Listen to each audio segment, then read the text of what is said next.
Scottish curriculums may contain some of literature's most famous works, but a new study has found that the country's school pupils are performing worse in literacy than 4 years ago.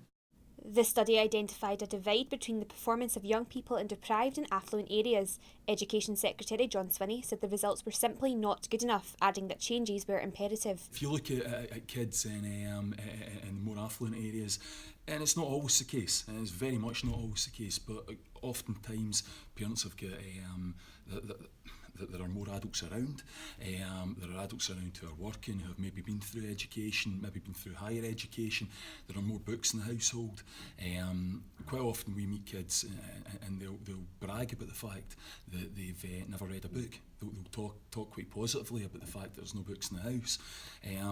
We've tried to overcome that with a few kind of creative strategies. We've got a reading room in the school.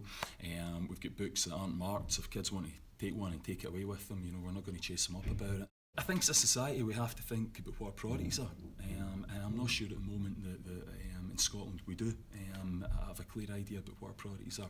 We talk about a lot of things that seem to me to be very high level and inconsequential, and education doesn't strike me as being, I know people talk the talk, but I don't think people necessarily walk the walk in terms of education, in terms of what we're trying to achieve, and I think that's a huge shame. I think if we're going to be serious about educating kids better, then we've got to spend more money on it, certainly, but we've also got to recruit teachers more rigorously. We've got to have testing in place that's more thorough, and we've got to make it a real priority.